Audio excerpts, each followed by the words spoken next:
परमेश्वर के धन्य नाम की महिमा हो। प्रभात मनन के सत्र 2839 में आप सभी का बड़े प्रेम के साथ स्वागत करता हूँ। आइए आज के मनन के लिए हम पढ़ते हैं प्रकाशित वाक्य अध्याय 6 पद 12 से 14 तक। जब उसने छठवीं मोहर खोली तो मैंने देखा कि एक बड़ा भूकंप हुआ और सूर्य कंबल के समान काला और पूरा चंद्रमा लहू के समान हो गया। आकाश के तारे पृथ्वी पर ऐसे गिर पड़े जैसे बड़ी आंधी से हिलकर अंजीर के पेड़ में से कच्चे फल झड़ते हैं। आकाश ऐसा सरक गया जैसा पत्र लपेटने से सरक जाता है और हर एक पहाड़ और टापू अपने अपने स्थान से टल गया। छठी मोहर को खुलते हुए प्राकृतिक आपदाएं शुरू हो रहे हैं। ये ध्यान देने की बात है कि निम्न प्राकृतिक आपदाएं संतों की प्रार्थना के तुरंत बाद हो रहे हैं। परमेश्वर का प्रकोप संसार पर सूरज, चांद और अन्य आसमानी पिंडों के माध्यम से पड़ने का भयानक दृश्य हम यहाँ देख रहे हैं। हमें इस बात की स्पष्ट जानकारी नहीं है कि सूर्य और चांद किस कारण से ये कैसे काला हो जा रहे हैं। ये हो सकता है कि किसी प्रकार के भयानक ज्वालामुखी आदि भूकंप के बाद होने के कारण, ज्वालामुखी से निकलने वाले काला धुआं आदि के कारण सूर्य और चांद ढके जाने की वजह से है या नहीं। उस प्रकार होने की भी संभावना है, क्योंकि पद भी कहती है कि सूर्य कंबल के समान काला और पूरा चंद्रमा लहू के समान हो गया। कोई अन्य कारण भी हो सकता है। मत्ती 24:29 में निम्न विषय को हम इस प्रकार पढ़ते हैं।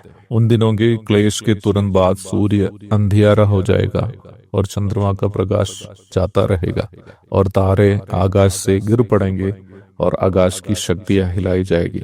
यहाँ तारे करके हिंदी में दिया गया शब्द के लिए मूल भाषा यूनानी में एस्टर शब्द दिया है, जो तारे को ही सूचित करता है। मैं इस प्रकार बोलने का एक कारण है क्योंकि कुछ लोग सिखाते हैं कि यहाँ मूल भाषा में उपयोग किया गया शब्द तारे को नहीं बल्कि उल्काओं को सूचित करता है, जबकि सच्चाई यह है कि यहाँ उपयोग किया गया शब्द तारे को ही सूचित करता है।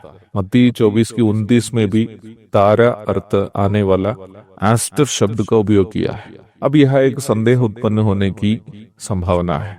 कई ताराएं पृथ्वी से भी आकार में बड़ा है। ऐसे में ताराएं पृथ्वी पर कैसे गिर सकते हैं? ये एक अच्छा तार्किक प्रश्न है। इस तार्किक प्रश्न का एक तार्किक उत्तर भी है। बाइबल पंडितों का कहना है कि यहाँ उपयोग किया गया एस्टर शब्द बड़े बड़े तारों को नहीं बल्कि एस्टेरॉइड्स अथवा क्षुद्र ग्रहों को, अर्थात तारे स्वरूप छोटे छोटे ग्रहों को सूचित करते हैं। परंतु इस पर भी तार्किक लोग तर्क करने की संभावना है। वो तर्क यह है कि एस्टेरॉइड्स अथवा क्षुद्र ग्रहों को यूनानी में एस्टर नहीं बल्कि एस्टेरॉइड्स कहते हैं। अब क्या करेंगे? करने के लिए और कुछ भी नहीं है, सच्चाई ढूंढना है।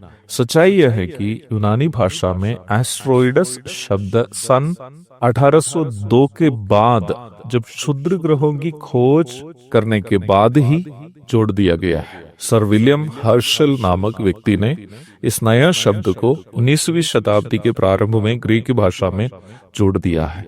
इसका मतलब एस्टेरॉइड्स शब्द यूनानी में उन दिनों में नहीं था जब बाइबल की रचना की जा रही थी, बल्कि केवल एस्टर शब्द ही उपलब्ध था।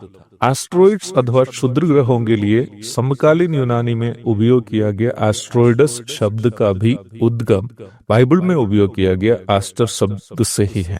इसका मतलब प्रारंभ में पढ़ी गई पद को यदि हम आक्षरिक रूप में लेंगे तो आसमान से पृथ्वी पर तारे गिरने का अर्थ क्षुद्र ग्रह अथवा एस्ट्रॉइड्स के गिरना है।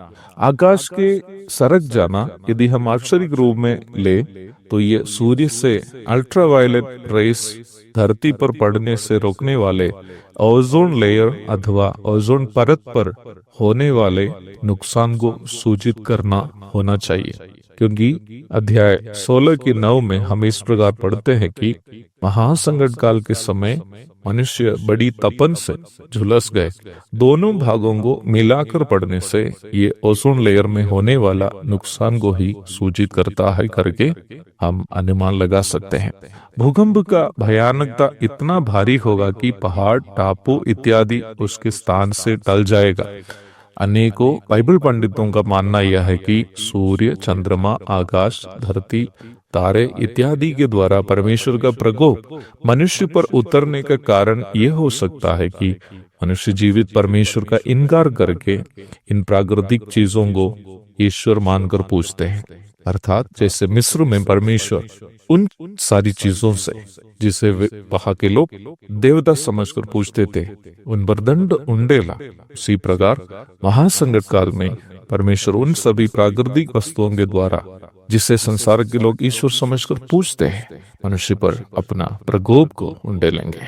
एक और शुभ दिन की धन्य कामनाओं के साथ आज का मनन में यह समाप्त करता हूँ। प्रभु आप सबको आशीष दे।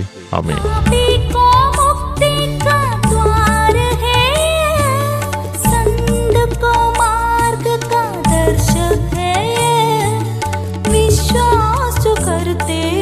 उसके लिए अनंत जीवन